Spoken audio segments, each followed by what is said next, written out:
하나님을 찬양합니다. 감사합니다. 이른 아침 우리가 잠에서 깨어나면 날마다 해야 할 일들이 있습니다. 창문을 열어서 새 공기를 마시고, 몸을 단장하고, 밥을 먹고 일터로 향하는 것이 거의 매일의 일과이지요. 그동안 저는 사회에 속한 구성원으로서 날마다 해야 할 일이 참 많은 삶 속에 살았습니다. 교수로서 강의와 논문을 써야 하는 것은 많은 준비가 필요한 것이어서 오늘 또 열심히 학문 연구를 해야 되겠구나. 대학의 행정도 맡았으므로 그 방대한 자료들을 일일이 살피면서 판단을 해야 하는 일들이 참 어려웠습니다. 수많은 학생들과 외부 사람들을 만나야 하는 까닭에 대화 내용을 미리 생각하고, 그리고 좋은 인상을 주어서 좋은 결과를 얻어내야 한다는 그런 부담감이 늘 압박해오던 날들을 보냈습니다. 잠에서 깨어 일어나면 날마다 해야 할 일, 우리 빈누리 가족들의 삶이 어떨까 생각해 봅니다. 지금도 열심히 사회에 나아가 일하시는 우리 성도님들이 계시고요. 미래를 위해서 새로운 계획을 세우는 분들이 계시며, 지나온 날들을 돌아보며 하나님께 감사하는 분들이 계시고, 또 가정을 돌보는 여러 성도들이 계십니다. 지금 어떤 일을 하든지 코로나로 인하여 모든 것이 순탄하지 못합니다. 특히 몸이 불편한 성도들이 계시는데, 무엇보다도 먼저 건강을 회복해서 일상의 일로 돌아가기를 우리가 간절히 기도하고 있습니다. 이렇게 삶의 형편은 각자 다 다르지만 우리는 하나님의 자녀로서 한 성도인 까닭에 날마다 다 같이 해야 할 일이 있습니다. 누구나 꼭 하셔야 될, 우리 성도로서 하셔야 될 일들이 여기 있습니다. 오늘의 하나님 말씀이 이 일이 무엇인가를 우리에게 알려주십니다. 다윗 왕이 그토록 바라던 언약궤를 옮겨서 시온성 장막 가운데 두고 번제와 화목제로 하나님께 예배드리던 바로 그날, 여호와께 감사하는 시로서 먼저 찬양을 올립니다. 그 내용이 오늘 본문의 앞에 있습니다. 그 찬양의 시작을 우리 같이 한번 이 말씀을 읽어보겠습니다. 역대상 16장 8절과 9절 말씀입니다. 우리 같이 봉독하시겠습니다. 너희는 여호와께 감사하며 그의 이름을 불러 아뢰며 그가 행하신 일을 만민 중에 알릴지어다. 그에게 노래하며 그를 찬양하고 그의 모든 기사를 전할지어다. 아멘. 다윗은 감사하고 널리 알리고 찬양하는 일을 하자, 이것이 우리가 날마다 해야 할 일이다 라고 말했습니다.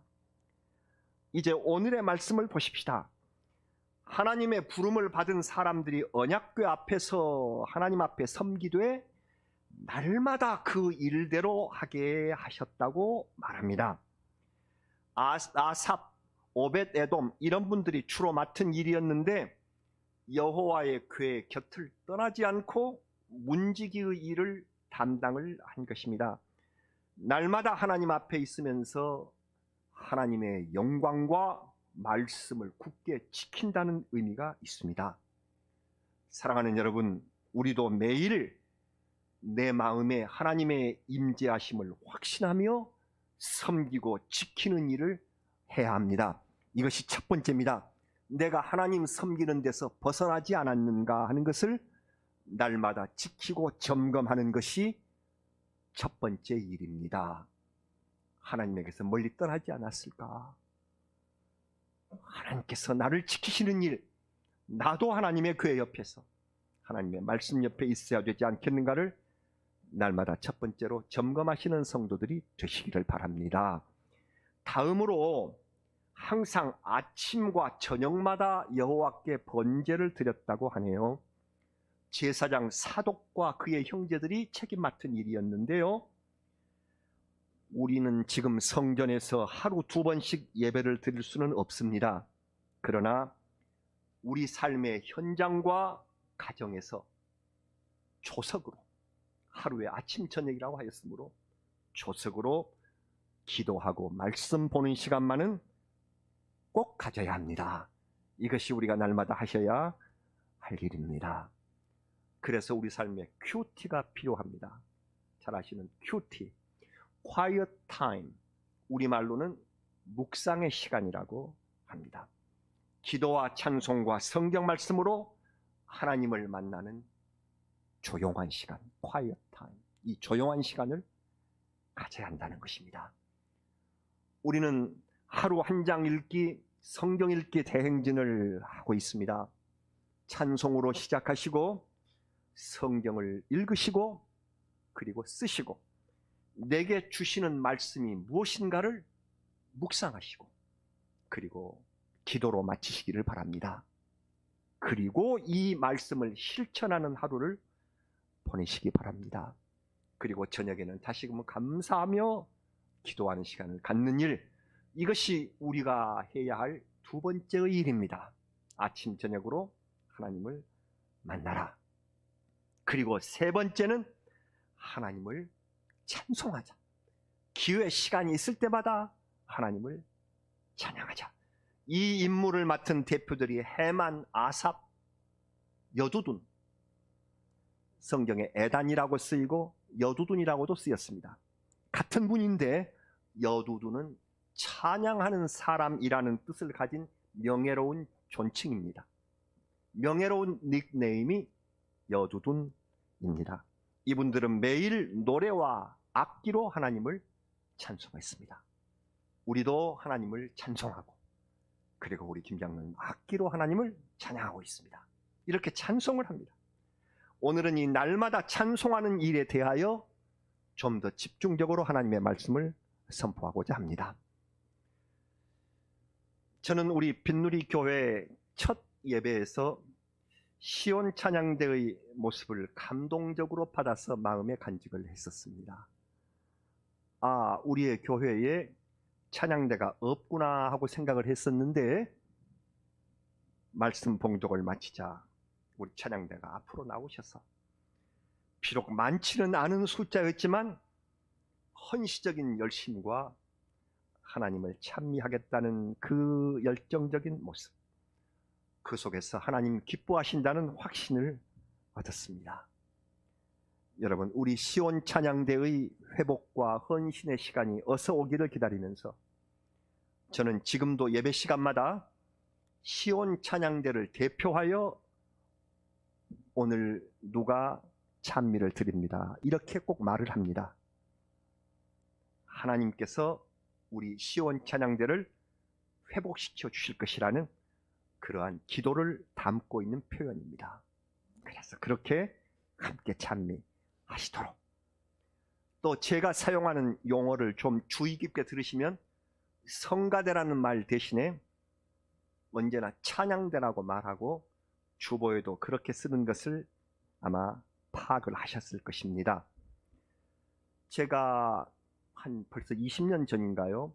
기독교 용어연구위원회의 위원으로 참여한 결과 그때 여러 용어들을 고치고 총회의 결의를 통하여 다 통과가 됐었는데 그 가운데 하나가 성가대라는 명칭을 찬양대로 바꿔야 한다 하는 내용이었습니다.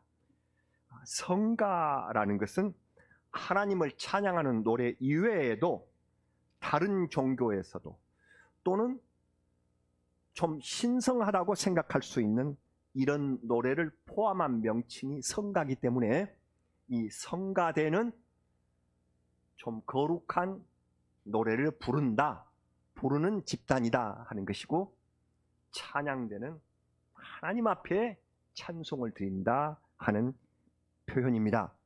그래서 찬양대라는 이름을 써야 하며 성경에도 성가대로 번역된 것은 없습니다. 그래서 찬양대로 써주셔야 하는 것이고요. 또 그때 어떤 학자들은 이 성가대라는 말은 일본어의 직역이다.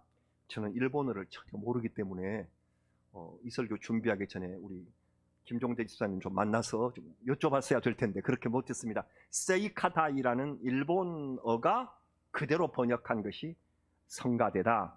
그래서 그렇다면 더더욱 찬양대라고 고쳐야 할 것이다. 그런 판단을 내렸던 것입니다. 우리도 찬양대라고 용어를 사용해 주시기 바랍니다. 시온 찬양대. 찬양대는 이 우리가 봉독하는 이 역대기 말씀에서 역사적 기원을 찾을 수가 있어요. 하나님의 언약궤가 이리저리 옮겨 다니다가 다윗 왕이 시온성에 그것을 옮겨서 모셨습니다. 아직 성전을 짓지는 못했지만 성막에 안정적으로 언약궤가 있게 되자 다윗 왕은 맨 먼저 이 하나님의 궤를 지키면서 찬송하는 직분을 맡는 사람들을 뽑았던 것입니다. 역대상 6장 31절은 이렇습니다. 언약궤가 평안을 얻었을 때에, 언약궤가 이제 돌아다니지 않고 평안하게 됐을 때에 다윗이 여호와의 성전에서 찬송하는 직분을 맡긴 자들의 명단해서 그 명단이 나오고 있습니다. 그 사람들이 누구였습니까? 당대 제일 가는 음악가는 다름 아닌 다윗 왕 자신이었습니다. 그러나 왕은 찬양이 신성한 것임을 깨닫고서 자기가 그 일을 하는 대신에 찬양 전문가들인 레위인들을 뽑았던 것이죠. 드디어 성경에 나타난 최초의 찬양대 구성이 이루어졌습니다.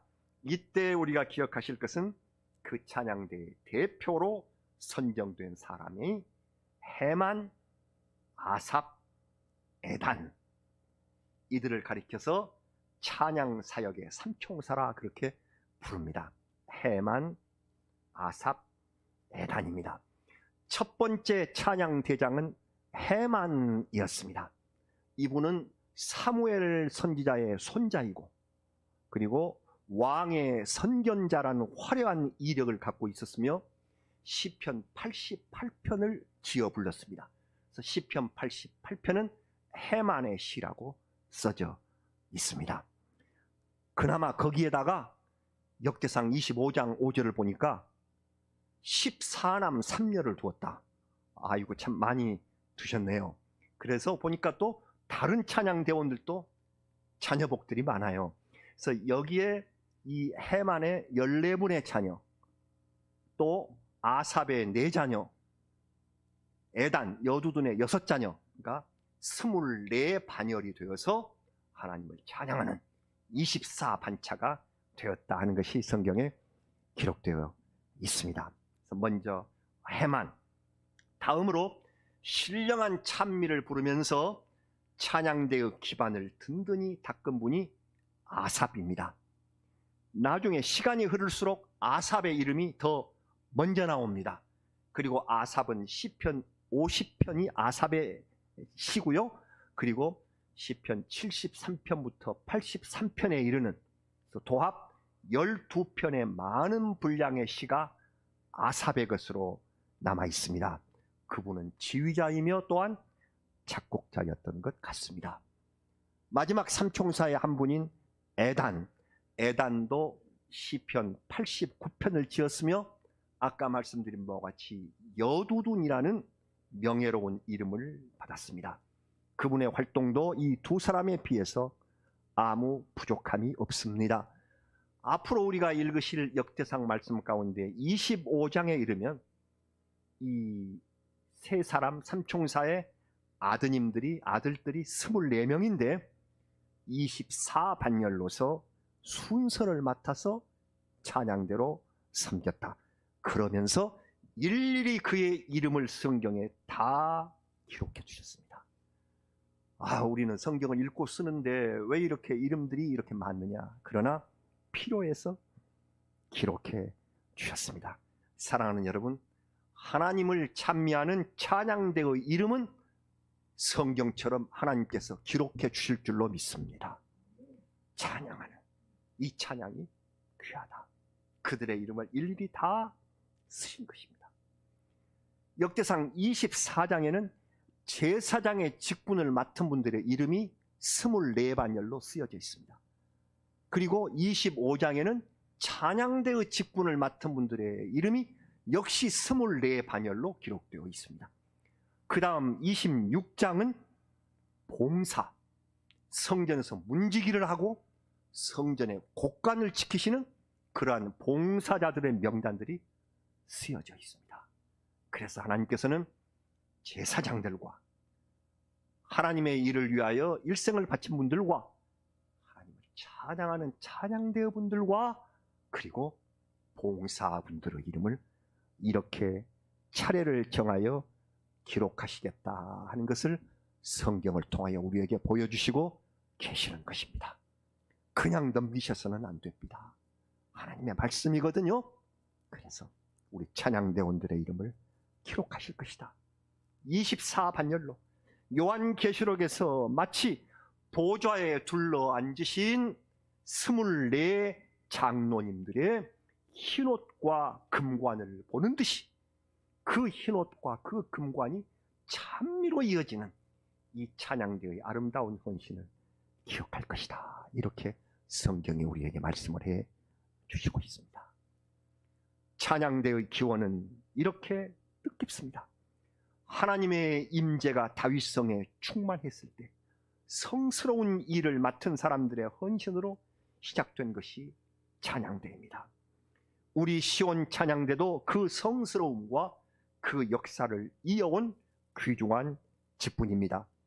지금 비록 찬양대 활동을 하지 못해도 날마다 아침과 저녁 성경 읽기와 큐티의 시간에 우리 찬송을 드려야 합니다. 시온 찬양대를 대표하여 찬양하는 모든 이들도 당연히 날마다 찬양하며 준비를 하셔야 될 이 귀한 일, 날마다 하나님 앞에서 점검하시고 아침 저녁으로 하나님의 말씀을 읽으시며 조용한 시간으로 하나님을 만나시고 마지막으로 틈 있을 때마다 찬송하자. 찬양대를 생각하자. 찬송하자. 나는 찬양대가 아닌데 어떡하나. 나는 찬양대를 하고 싶은데 건강이나 또는 음악적 능력이 미흡한 것 같다 하는 생각으로 찬양을 못 하시는 분들은 어떻게 하실까요? 찬양대원과 다름없이 날마다 아침과 저녁 그리고 기회 있을 때마다 하실 수 있는 대로 찬양을 드리셔야 합니다. 에베소서 말씀을 보겠습니다. 에베소서 5장 19절과 20절 말씀입니다. 같이 봉독하실까요? 봉독하겠습니다. 시와 찬송과 신령한 노래들로 서로 화답하며 너희의 마음으로 주께 노래하며 찬송하며 범사에 우리 주 예수 그리스도의 이름으로 항상 아버지 하나님께 감사하며 아멘. 어떻습니까? 여기 마음으로 주께 노래하며 찬송하며 보셨습니까? 19절에 마음으로 주께 노래하며 찬송하며. 그래서 마음으로 노래하고 그리스도의 메시지를 전달하셔야 되겠습니다. 여러분, 찬양은 목청으로만 노래하거나 내 음악적 기술을 자랑하는 일이 아닙니다. 마음속에서 우러나오는 신앙의 표현으로 찬송해야 되는 것, 이것이 가장 중요합니다. 그래서 그 위에 그리스도의 복음 메시지가 전달되어야, 그래야 진정으로 하나님이 받으실 찬양이 된다는 사실입니다. 우리가 비록 음악적으로 부족하고 교육과 훈련을 받지 못했다 할지라도 마음으로 주께 노래하며 그리스도의 이름으로 감사하는 헌신을 날마다 드리면 매일 찬송하는 주님의 자녀가 되면 하나님께서 기뻐하실 줄로 믿습니다. 마음으로 어떻게 찬미할까? 마음을 다해 준비하시고 정성을 기울이셔야 합니다. 마음의 준비는 그 대상을 잊지 않는 데서 출발합니다. 항상 내 찬미 받으실 하나님의 사랑과 그의 역사 잊지 않는 데서 출발합니다. 만약에 설교자인 제가 삶의 어느 한순간이라도 말씀 준비를 잊어버린다면 마음을 다하지 못한 선포가 되어서 하나님 기뻐하지 않으시는 공허한 소음이 되고 말 것입니다. 하나님을 찬양하겠다는 마음을 갖고 있으신 여러분이라면 누구나 성령의 도우심으로 하나님 기뻐하실 신령한 찬미를 드리실 수 있습니다. 이때 마음에 기쁨이 솟고 신령한 경험을 하게 되실 것입니다. 찬송의 가사는 그리스도의 메시지입니다. 히브리서는 말씀하시기를 이 찬송을 증언이라고 하셨습니다. 하나님의 말씀의 증언이다. 히브리서 13장 15절에서 이렇게 말씀을 하셨어요. 그러므로 우리는 예수로 말미암아 항상 찬송의 제사를 하나님께 드리자. 이는 그 이름을 증언하는 입술의 열매니라. 아멘.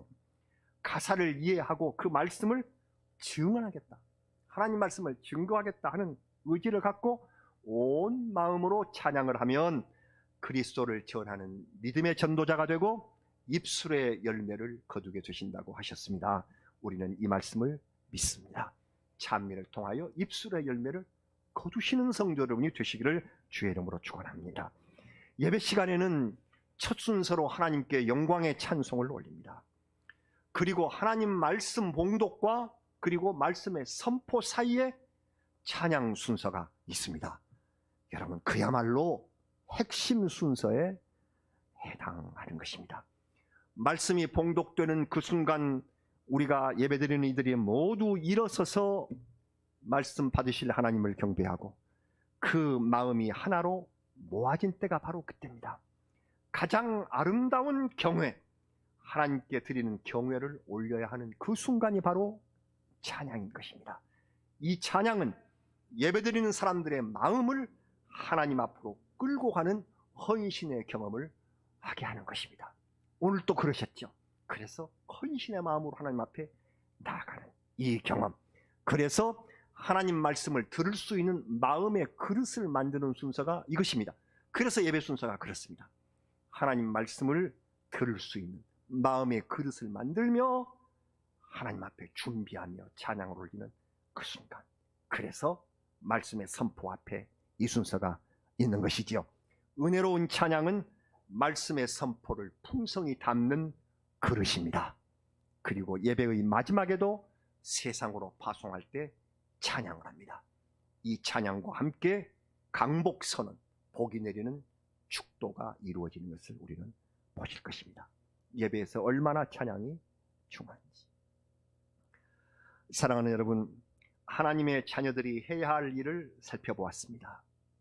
다시 또 반복하다면, 첫째, 매일 하나님 앞에 있으면서 그의 영광을 지키고 섬기는, 내가 하나님 앞에서 벗어나지 않았는가를 확인하시는 일. 우리도 하나님 곁에서 하나님의 일을 하고 있는지 확인해 보시는 일, 첫째. 둘째로, 아침과 저녁에 예배를 드리고 명령하신 대로 준행해야 될 일.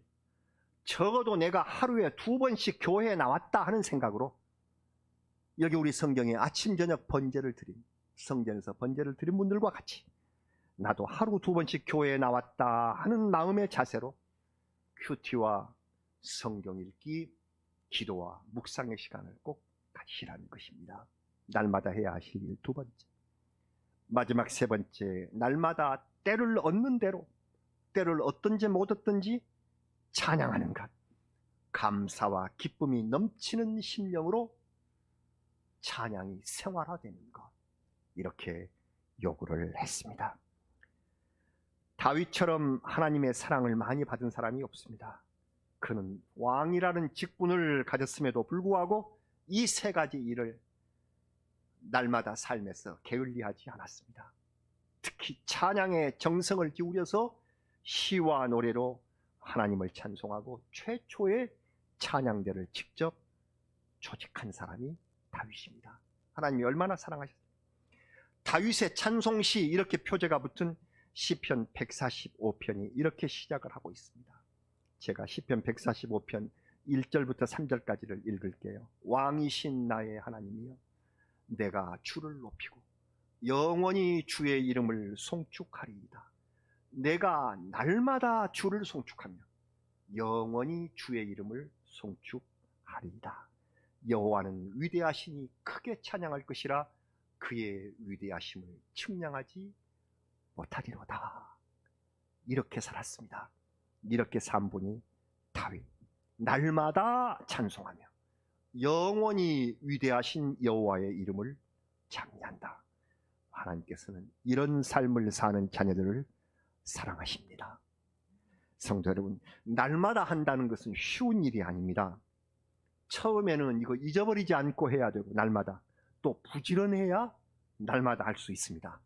그런데 더 위험한 것은 그러다가 습관이 돼버리면, 습관적이 되는 순간부터 타성이 생기고 의무감에 젖어들기 쉽습니다. 그렇기 때문에 매일 한다고 하지만 하나님의 일을 정성도 없고 감동도 없이 습관적으로 타성에 젖어서 의무감으로 행한다면 그것은 아무런 의미가 없습니다. 하나님께서는 우리에게 늘 새로운 날을 주시는데 처음 창조하신 날처럼 새로운 날이 옵니다. 우리의 가슴을 뛰게 하는 날마다 새로운 빛의 새날을 밝혀주십니다. 우리도 가슴 뛰는 이날에 찬송과 기도로 하나님의 일을 기쁘게 행하며 날마다 새롭게 가슴 뛰는 태양을 바라보는 그런 마음으로 날마다 새롭게 하나님을 찬미하자. 여러분, 새날이 밝을 때에 찬란한 빛을 보시면 가슴이 뛰십니까? 내 삶의 기대와 소망이 커질 때 가슴이 뛴다고 합니다. 아, 내 가슴이 뛴다.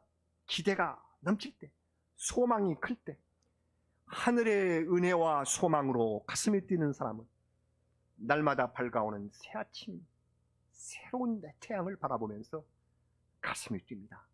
하나님께서 또 하루를 주셨구나. 또 하루를 역사하게 하셨구나. 그렇습니다. 그래서 바로 새날을 맞아서 가슴 뛰며 주님의 일을 할 때, 그리고 성경 말씀을 펼칠 때 가슴이 뛰십니까? 매일 하나님을 찬송할 때 내 뜨거운 기쁨으로 가슴 뛰고 있음을 확인하는 시간들이 날마다 되시기를 바랍니다. 열릴 때마다 감사한 마음으로 가슴이 뛰며 오늘 또 하나님께서 내려주신 은혜의 날이 밝았습니다. 매일 찬송하며 그 은혜와 구원을 감사드립니다. 그냥 밝은 날이 아닙니다. 이 날은 하나님께서 내신 구원의 날, 그리스도를 통하여 우리를 새롭게 하시는 은혜의 날입니다. 이 귀한 말씀을 우리 같이 봉독을 하심으로써 오늘 하나님의 말씀을 마치겠습니다. 고린도후서 6장 2절입니다. 이 말씀을 우리 같이 읽으십시다. 어떤 날인지 생각하시면서 이 말씀을 우리 함께 읽으시겠습니다.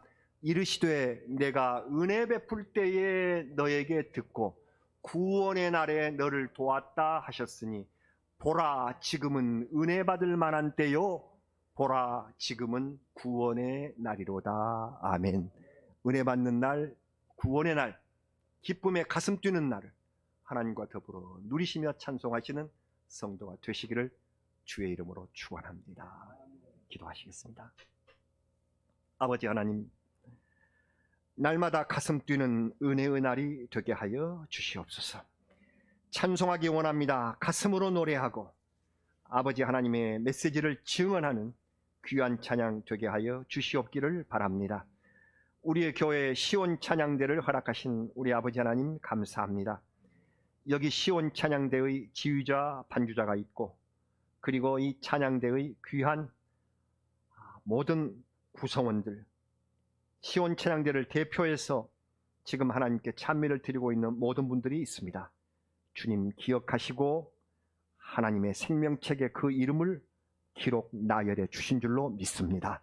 감사합니다. 아버지 하나님, 우리가 찬양대에 같이 합류는 못했지만 하루에 조석으로 적어도 2번씩 예배를 드리고 찬미를 드리며 하나님 말씀을 읽을 때마다 가슴 뛰는 귀한 봉사자들을 주님께서 기억하시고 생명책에 농명하여 주신 줄로 믿습니다.